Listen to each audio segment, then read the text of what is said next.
اعوذ باللہ من الشیطان الرجیم بسم اللہ الرحمن الرحیم۔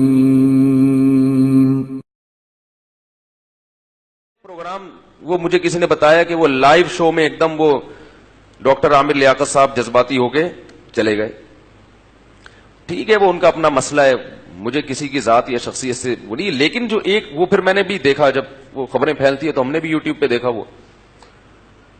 وہ جو اتنا سینسٹیو بنا لیا اس مسئلے کو، حالانکہ میں سمجھتا ہوں کہ وہاں جتنے لوگ بیٹھے ہیں سننے والے بھی اور جن پر بھی تہمتیں لگائی جا رہی ہیں، ان میں کوئی بھی نبی صلی اللہ علیہ وسلم کا گستاخ نہیں ہے، سب عاشق ہیں۔ صرف زبان کی غلطیوں کو، تھوڑا سا تعبیر کی غلطیوں کو ایسا پکڑا جا رہا ہے اور اسے توہین رسالت کا مسئلہ بنا کر امت میں تفرقہ اور جذباتیت کو پھیلایا جا رہا ہے۔ اس سے غیر مسلم ہنسے گا، بولے گی یہ ایسی ایسی۔ ڈاکٹر ذاکر نائک بیچارے کے پیچھے پڑ گئے ہاتھ دھو کے۔ ڈاکٹر ذاکر نائک نے شاید کہیں بیان میں کہیں مردہ کا لفظ نبی کے لیے استعمال کر لیا، جو کہ نامناسب لفظ ہے، بالکل جائز نہیں ہے۔ اب وہ ایک اہل حدیث عالم صفائی بیان کر رہے ہیں کہ بھائی وہ اس کو اردو اتنی اچھی نہیں ہے اس کی۔ ہمیں پتا ہے ڈاکٹر ذاکر نائک نبی صلی اللہ علیہ وسلم کے گستاخ نہیں ہے، اگر نبی سے نفرت کرتے تو اسلام کی اتنی تبلیغ کیوں کر رہے ہوتے؟ وہ بیچاروں کو اردو صحیح، میں بھی ان سے ملا ہوں نا، اردو میں تھوڑی کمزوری ہے ان کے، وہ بمبئی والی اردو نا، وہ ابھی وہ بمبئی کے لوگ جیسے اردو بولتے ہیں نا، بولے تو اس طرح ٹائپ کیا وہ بولتے ہیں نا بمبئی والے، چھوڑو بھی کیسے بولتے ہیں، ابھی یہ مسئلہ چل رہا ہے تو وہ نہیں، ان کی زندگی انگریزی بولتے ہوئے گزری ہے، تو ایک لفظ ان کی زبان سے ایسا نکل گیا، اب پوری دنیا نے توپوں کا رخ معاف کرنے کے لیے تیار نہیں۔ اتنا زیادہ جذباتی ہونے کی یہ نبی صلی اللہ علیہ وسلم کی تعلیمات نہیں ہے، بلکہ حدیث میں ہمیں ملتا ہے کہ ایسی غلطیاں ہوئی ہیں صحابہ سے بھی اور ان کو معاف کیا گیا ہے، کیونکہ ان کی نیت توہین کی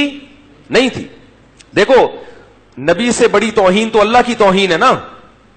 کوئی اللہ کی توہین کرتا ہے، یہ کتنی بڑی توہین ہے۔ لیکن حدیث میں کیا آتا ہے؟ آپ صلی اللہ علیہ وسلم نے ایک مثال دی کہ پچھلی امتوں میں ایک شخص کی، آپ صلی اللہ علیہ وسلم نے مثال دی کہ جب کوئی بندہ اللہ کے حضور توبہ کرتا ہے تو اللہ اتنے خوش ہوتے ہیں۔ اس کو ایک مثال سے آپ نے سمجھایا کہ ایک بندہ ہے جو بیابان زمین میں، اس کی سواری، اس کا سامان سب گم ہو گیا، اب وہ موت کے انتظار میں لیٹ گیا، آنکھ لگ گئی کہ بھائی اس صحرا میں تو کچھ بھی نہیں ملے گا اور تڑپ تڑپ کے مر جاؤں گا۔ آنکھ کھلتی ہے تو اس کے فوراً سواری، اس کے سامنے پانی، سب کچھ۔ خوشی سے وہ اتنا خوش ہوتا ہے، کہتے ہیں اللہم انت عبدی وانا ربک، اے اللہ تو میرا بندہ اور میں تیرا رب۔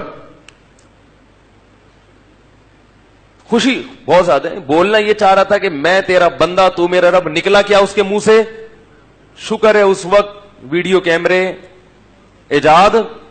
نہیں ہوئے تھے اور یوٹیوب، ورنہ اس کی ویڈیو بنا کے لوگ ڈال دیتے اور اس پہ کفر کے فتوے کہ اس نے اللہ کی توہین کی۔ بھائی انسان ہے یار، کتنا بڑا بظاہر کفر ہے یہ، اللہ کو اپنا بندہ کہہ دینا، اس سے بڑا کوئی جرم دنیا میں ہو سکتا ہے؟ لیکن ہمیں پتا ہے کہ اس کی نیت یہ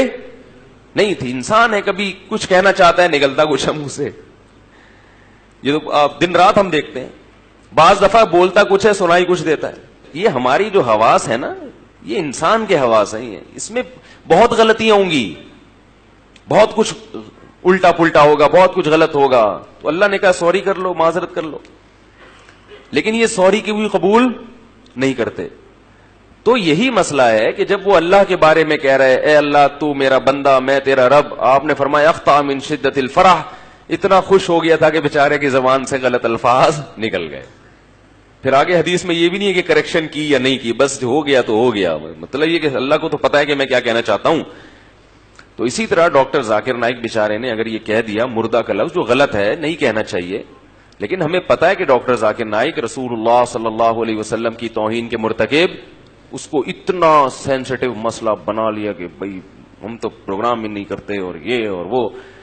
اس پہ نعرے بھی لگ رہے ہیں۔ تو یہ مسئلہ ٹھیک ہے، ہم نہیں کہتے کہ ممکن ہے آپ نے عشق رسول میں ہی یہ کیا ہو، کسی کی نیتوں پہ ہم شبہ نہیں کرتے، مگر بہرحال یہ علمی لحاظ سے اور سنجیدہ لوگوں سے اگر آپ رائے لیں گے تو کوئی بھی اس طرز عمل کو پسند نہیں کرے گا. اور میں اس پہ بات اس لیے کر رہا ہوں کہ یہ ہماری قوم کا ایک مزاج ہے, یہ صرف ایک پروگرام کی بات نہیں ہے. یہ ہماری قوم میں ایسی چیزیں, جنید جمشید کا حشر نشر کر دیا تھا پہلے, اس اہل حدیث عالم کا بیچارے کا میں کبھی کبھار, ابھی تو میں نہیں دیکھتا تھا, 1-2 دن سے میں نے دیکھنا شروع کیا, تو وہ ہر آدمی, کبھی کوئی ڈاکٹر ذاکر نائک کے پیچھے پڑا ہوا ہے, کبھی میں نہیں جانتا ہوں اہل حدیث عالم کو, کہیں ممکن ہے انہوں نے بھی کچھ کوتاہیاں کی ہوں یا نہیں کی ہوں, مجھے نہیں پتا, لیکن میں 1-2 پروگرام میں نے دیکھے تو مجھے اندازہ ہوا کہ معاملہ کس گڑبڑ ہوا ہے. ٹھیک ہے, معاملہ کیا چل رہا ہے, خام خامے پیچھے پڑ گئے.